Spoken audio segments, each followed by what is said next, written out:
free food, free video games, free designer clothes, and money randomly appearing in your account while you sit in your bedroom at 15 years old. Yeah, that's how the internet tricks people into falling in love with carding. And honestly, at the time, it didn't even feel like a crime.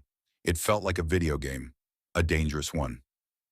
Welcome to Fish Talks, and today I want to tell you how I personally fell in love with carding online and why so many teenagers still do.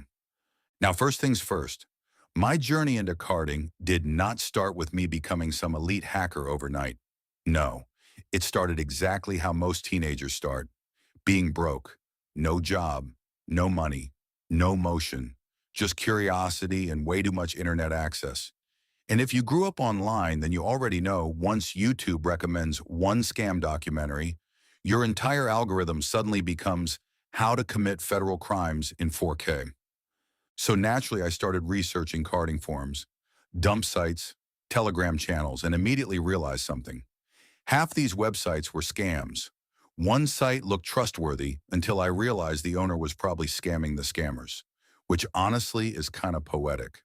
At the time, I was around 15 or 16, and since I had no job, I did what every broke teenager does.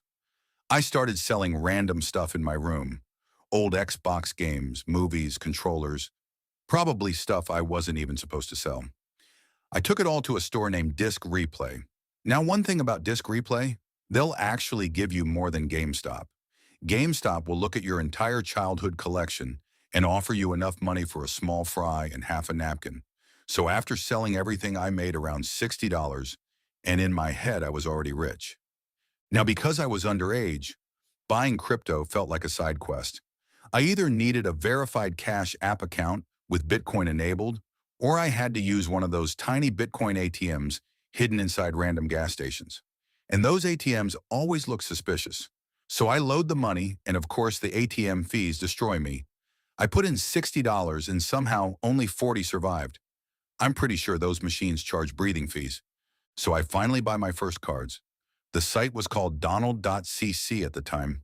Immediately, everything felt off. All the cards were the exact same price. Didn't matter if it had full billing info, zip code, nothing. Same price. That's like going to a dealership and every car costs the same amount. A Honda Civic, the same price as a Lamborghini. Another thing that stood out to me was there were no sellers, no reviews, nothing. At that moment, I realized I might have gotten scammed by criminals, which is honestly insane when you think about it. Still, I tested the cards anyway. Declined, declined again. At this point, I'm sick. I'm staring at my wallet like, bro, we just sold our childhood for this? So I stopped and gathered my thoughts. But instead of quitting, I got smarter. I created an Instagram page, waited until I got a sale for a digital product, and reinvested the money right back into another site. Yeah, even back then, social media was funding bad decisions. But this time, I actually did research. I found a carding forum where people publicly reviewed websites and discussed if sites were scams or not. Honestly, those forums felt like Yelp reviews for cybercrime. One guy would be like, amazing customer service, fast replacement on dead cards. BRO what? After reading enough reviews, I finally found another site that actually looked legit. I browsed the different sellers, prices, and information available, and concluded it was already way better than the last one. So again, I loaded up Bitcoin using a verified Cash App account and sent the money over. Now this is where things started feeling real. I remember sitting there excited and nervous, refreshing the page over and over. The second the balance loaded, I instantly started searching through cards in different states like I was some Wall Street analyst instead of a teenager in a dark room eating snacks at 2 a.m. Now, like every teenager, I started small. Free movie tickets, free food, free video games. At the time, getting free NBA 2K and the new Call of Duty, not just for myself, but my friends too, felt better than graduation. Me and my friends thought it was the coolest thing ever. But eventually, free burgers stop exciting you. And that's when people start chasing money. I remember constantly reading tutorials trying to understand cash out methods, and one tutorial stood out to me. It was a Western Union method. The steps were simple, and the method claimed you could send money and receive the money directly onto your own card if not in person. Honestly, it sounded fake, but I already had an aged verified Western Union account. Back then, apps and websites didn't always ask for face scans. If the SSN and DOB were valid, sometimes you were just in. Now, one thing about me at the time, I always bought cards from my own state, because in my mind, if my IP leaked, I wanted it to look like the real card owner was just traveling or making purchases nearby. Looking back, that logic was stupid, but at the time it made perfect sense to me.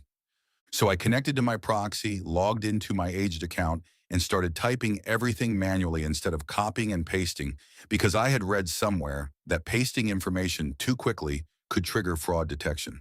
So now I'm constantly switching tabs back and forth like I'm defusing a bomb in an action movie. My heart is beating fast, hands sweating, barely blinking.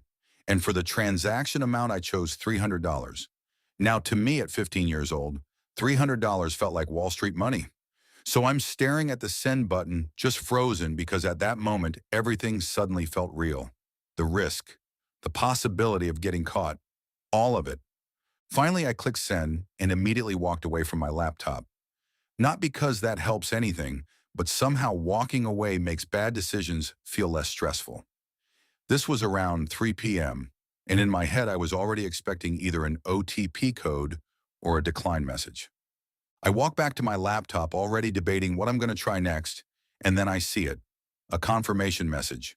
No OTP, no decline. It actually worked.